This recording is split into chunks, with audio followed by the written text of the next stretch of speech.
8:35 de la mañana, ya está con nosotros, lo anunciamos, Gonzalo Cordero, abogado y columnista, Carlos Minami, presidente de Chile 21, columnista también y panelista, ambos de jueves aquí en Pauta de Análisis. ¿Cómo les va? Muy bien, lleno de energía. Oye, mira, lleno de energía, que bien me parece, después de un día feriado, del Día del Trabajo. Oye, pero rápidamente la información del minuto, información económica que aparece, el IMASEC, la actividad económica de marzo creció 0,8%. Ya vamos a analizar, digamos, después del mercado central vamos a analizar las cifras, pero bueno, había todo tipo de tesis y proyecciones que incluso podía ser más bajo que eso, pero recordemos que el último IMASEC fue sorpresivamente alto, 4,5, entonces sí, estamos ahí en una subida. Para en perspectiva anual crecer en torno a 2,5%. Por ahí están los pronósticos. Vi que también lo sé. La proyección del FMI. Sí, lo sé, también aumentó su proyección en algunas décimas. Estamos hablando de en torno a 2,5%. Lo que, digamos, es bueno si lo comparamos con el 2013, pero es bastante insuficiente respecto. Con el 2023. Del 2023.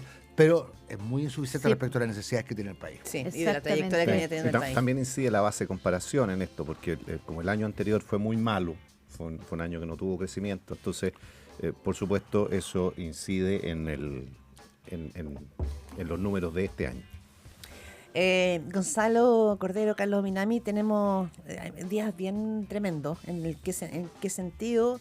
Primero porque la conmoción que generó el asesinato brutal de los 3 carabineros en Cañete ha sido tema central, hemos visto funerales, pero también porque esto debiera mover un poco el escenario político. ¿En qué sentido?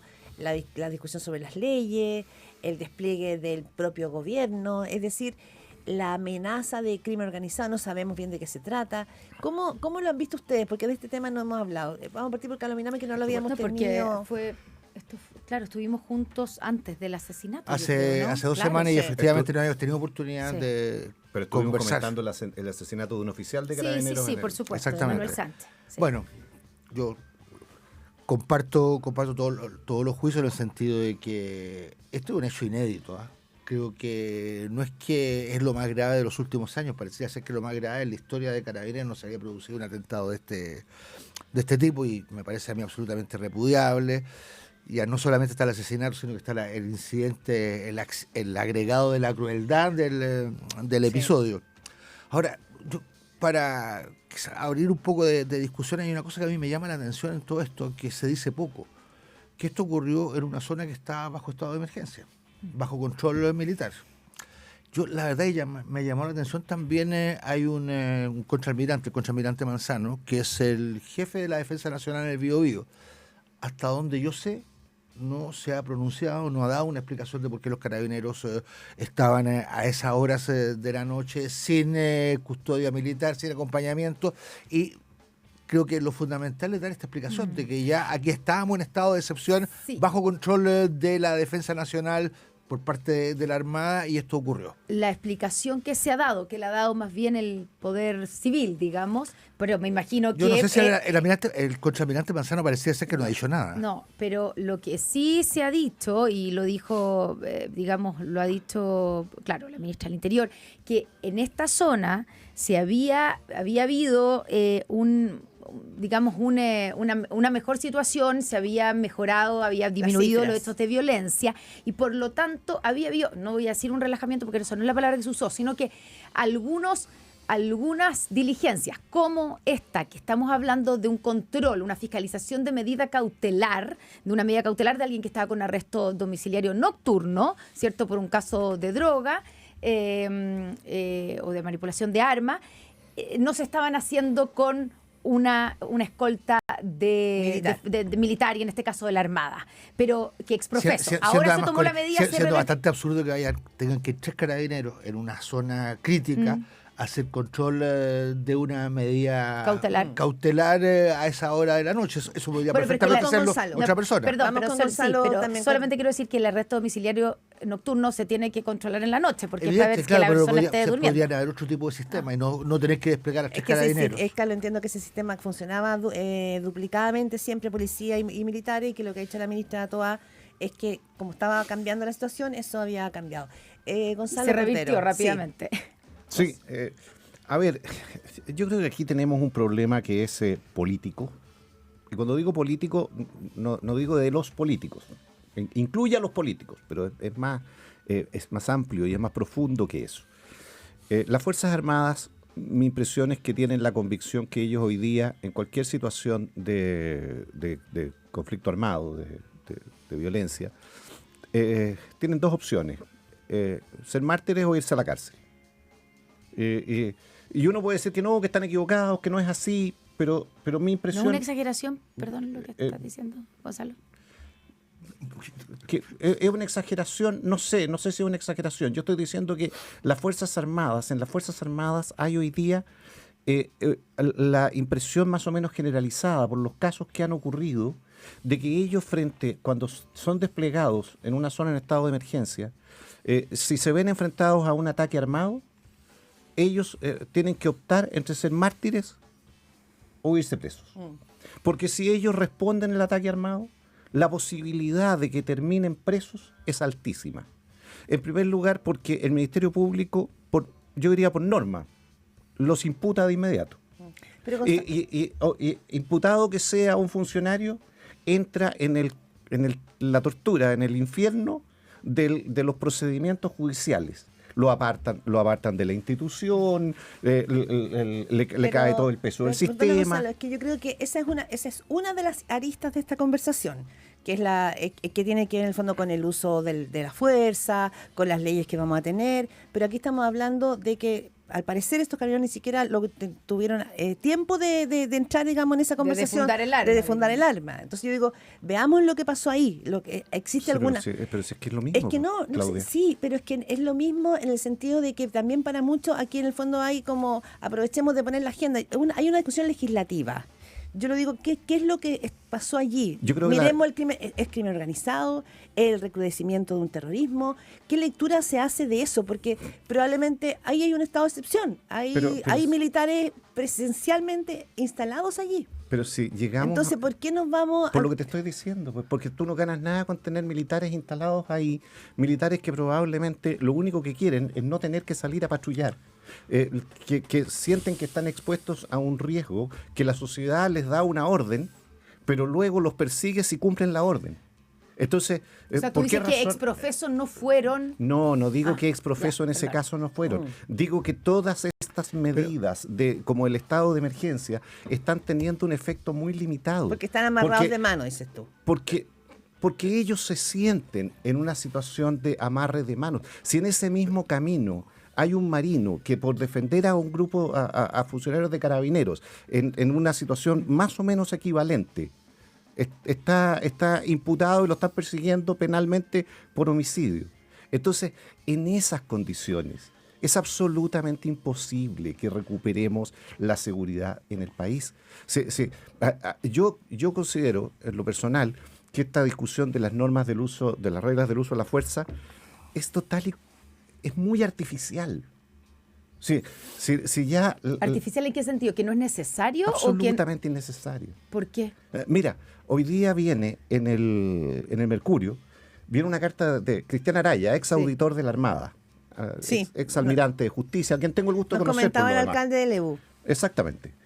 Y él cita el artículo 208 del Código de Justicia Militar, ley vigente de la República, que dice lo siguiente: será causal eximente de responsabilidad para los militares el hacer uso de armas cuando no exista otro medio racional de cumplir la consigna recibida. Listo, ¿qué más reglas de uso de la fuerza necesitan? O sea, si un militar está cumpliendo órdenes porque está en una zona en estado de emergencia y usa su armamento, lo único que tiene que hacer el sistema de justicia es verificar que lo usó de manera racional.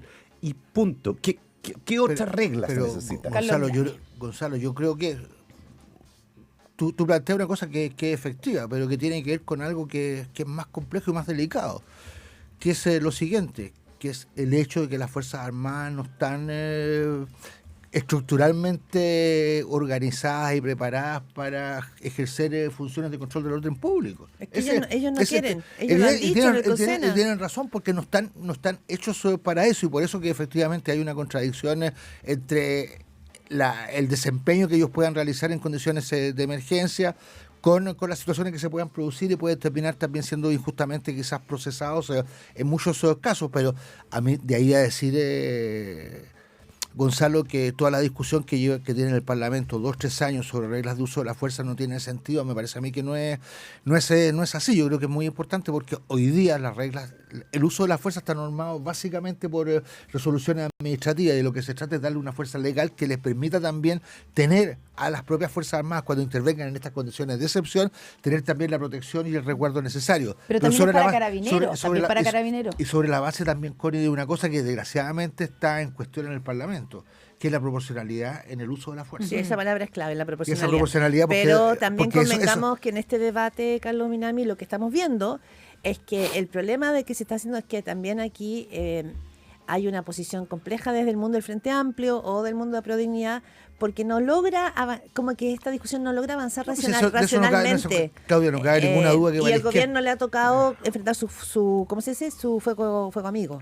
Sí, o sea, a mí me parece que evidente, yo por lo más he escrito al respecto, de que el tema de la seguridad es un tema en donde el mundo progresista, las izquierdas tienen dificultades. En consecuencia, que yo creo que a esta altura hay que asumir, y me pareció muy bien lo que dijo el presidente ayer, que un estado social, los derechos sociales, si uno no tiene la garantía de que salir a la calle puede hacerlo con la tranquilidad que no te va a llegar un balazo, es parte esencial de cualquier estado social de derecho. Entonces yo creo que la izquierda tiene que hacer un cambio de switch muy importante en esto, y le ha costado, no cabe la menor duda. Ahora, hoy día en el Congreso, porque pareciera ser que todo estamos dependiendo de lo que pasa en el Congreso, ¿cierto? Sí, como para que también es una cosa tan típica nuestra, que Así cuando es. ocurre un hecho como este, lamentable, una desgracia, bueno, en este caso un acto criminal, brutal, que tiene características de terrorismo, lo ha dicho el presidente también hace pocos minutos, dijo no le tengo asco a esa palabra,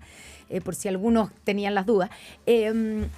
Empezamos a decir y a acordarnos de que hay proyectos de ley en el Congreso, pensando que estos podrían haber evitado lo que pasó. La verdad es que con o sin reglas de uso de la fuerza, lo que decía la Claudia, aquí hay 3 carabineros que ni siquiera alcanzaron a defenderse, por lo tanto nada habría cambiado con las reglas de uso de la fuerza al menos. Pero sí es evidente que hay una serie de proyectos que tienen que salir adelante de alguna manera, y hoy día, mañana van a estar todos legislando y hay toda una polémica, y nos damos cuenta que igual al final llegan a problemas súper puntuales que evitan o que impiden que haya acuerdo. En el caso de las RUF, por ejemplo, el tema de la justicia militar versus la justicia civil. Parece que ahí está uno. Y el tema de la proporcionalidad también. Y también de la proporcionalidad. Ya. Sí. ¿Qué les parece a ustedes esa disputa o cómo debiera resolverse, Gonzalo?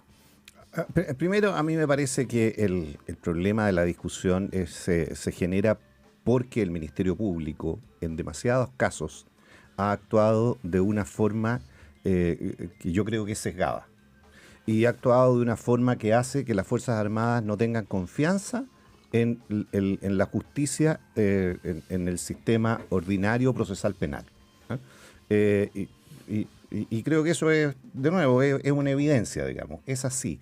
Y eso es un problema grave para el país, porque nosotros, yo creo que existe también una cierta percepción de que el Ministerio Público persigue con más encono a los uniformados que a los delincuentes comunes cuando se ven envueltos en una situación de violencia, en una situación de este tipo. Ahora, el que a las Fuerzas Armadas, en un estado de excepción, en que se las moviliza, se les someta a tribunales especializados, en este contexto a mí me parece una solicitud razonable. Que es lo que nos decía esta mañana también, ¿no es cierto?, el diputado Arturo Leontón. Evidente. Andrés, Porque además, perdón, lo que pasa es una cosa. Lo que pasa, la Gonzalo. sociedad, Carlos, un segundo. La sociedad tiene que hacerse cargo de las decisiones que toma. Si nosotros necesitamos Fuerzas Armadas para que defiendan la seguridad del país, la seguridad externa, las Fuerzas Armadas están preparadas para la guerra.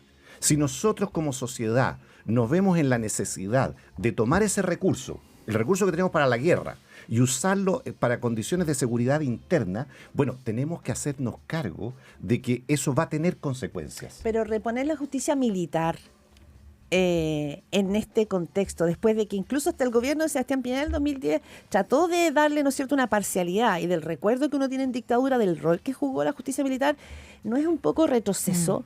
volver a poner...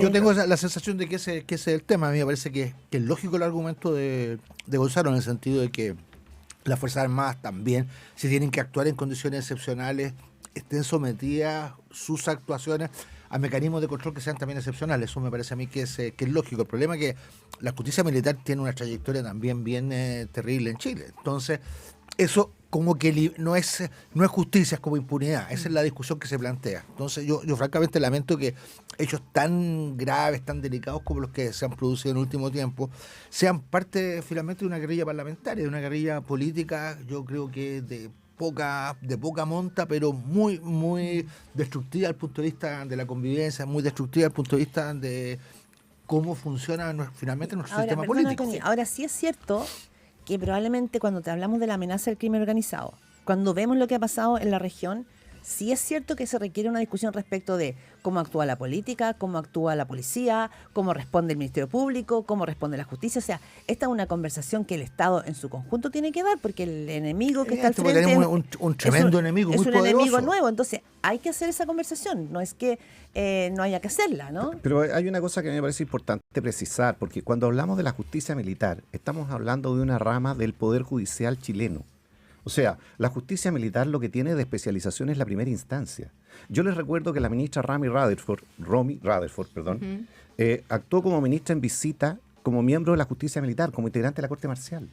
Entonces, la justicia militar efectivamente en la primera instancia, que es muy importante porque es donde se hace la investigación primaria, esa es una justicia efectivamente especializada, pero luego la Corte Marcial tiene mayoría de ministros civiles y luego todo, igual que cualquier tribunal de la República, tú terminas eventualmente en la Corte Suprema.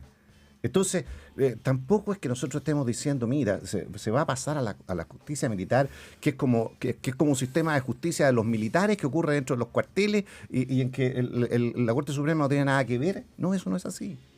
Entonces, también se exagera el argumento. Es una justicia especializada en la primera instancia, sí. ¿Y hay una voz especializada en la segunda instancia? Sí, porque en la Corte Marcial hay integración de auditores. Puede ser visto como un privilegio. Claro. Pero es un privilegio que ante un problema tributario a ti te juzgue un tribunal tributario. ¿Es privilegio que ante un problema aduanero a ti te juzgue un tribunal aduanero? ¿Tú dices que no? Pues la especialización de la justicia es una cosa básica, pues. Pero en el caso de la justicia militar han habido y de hecho Chile tuvo un reproche de la Comisión Internacional de Derechos Humanos en el 2005, es decir, es distinto al parecer ponerlo en la misma categoría porque hay un poquito son jueces y parte, Gonzalo. Históricamente ha habido efectivamente hubo en Chile una expansión del ámbito de aplicación de la justicia militar. Eso es verdad. Claro, tiene un mal récord. Pero eso, primero, eso se modificó, eso ha sufrido una serie de modificaciones normativas. En segundo lugar, ustedes recuerdan el periodo de la dictadura. El periodo de la dictadura duró 17 años. Desde el año 90 hasta ahora han pasado 34. O sea, no hay un juez, no hay un militar, ni siquiera en la Corte Suprema, que haya estado en esa época. Son otros jueces. O sea, los comandantes en jefe yo creo que entraron cuando ese gobierno estaba terminando, si es que no entraron después. Entonces, es otra cultura, es otro momento, bajo otras normas. Chile no puede quedar preso toda la vida de complejo. Ahora, otro de las discusiones, como decía Carlos, y quiero sumarlo, debe ser la respuesta. ¿Debe ser proporcional o racional? Porque lo que ha sido probado es la racionalidad en el uso de la fuerza, pero no la proporcionalidad.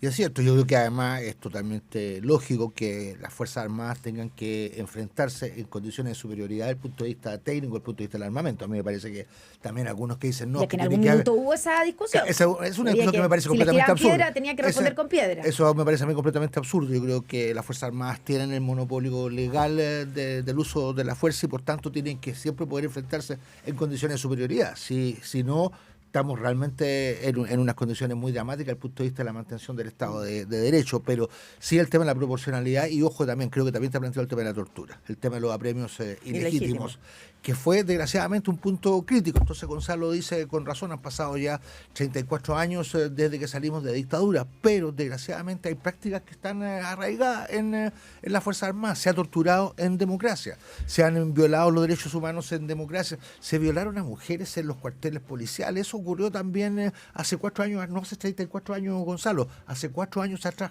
4 o 5 años atrás, eso ocurrió. Entonces, yo francamente lo lamento, pero creo que es importante que la sociedad también y que el Parlamento tome nota de que eso desgraciadamente ocurre, y hay que buscar las medidas que eviten que nos permitan precavernos para que esos hechos no sigan ocurriendo. Un segundo porque te estamos pasadísimos. Aquí hay un error conceptual. La proporcionalidad no es equivalencia, es proporcionalidad.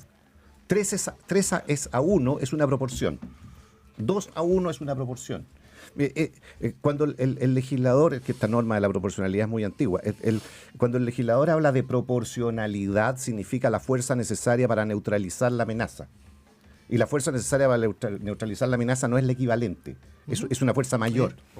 Ahora, en el caso de los militares están preparados para la guerra, andan con fusiles de guerra, los militares no andan con escopetas antimotines, no las usan, no está dentro de su equipamiento. Entonces, tenemos que hacernos cargo de que si llegamos a la situación de pedirles a los militares que impongan la seguridad, bueno, la van a imponer con los medios que tienen y con la preparación que tienen. Voló el tiempo, lamentablemente. Yo sé que Carlos Menas quería responder, pero no estamos ahí al frente con una guillotina, así que no podemos. Son 8:56 de la mañana. Gonzalo Cordero, Carlos Minami, muchas gracias. Y este es el debate que está en curso en este minuto en la sociedad y en el Congreso. Muchas gracias. Muchas gracias a ustedes.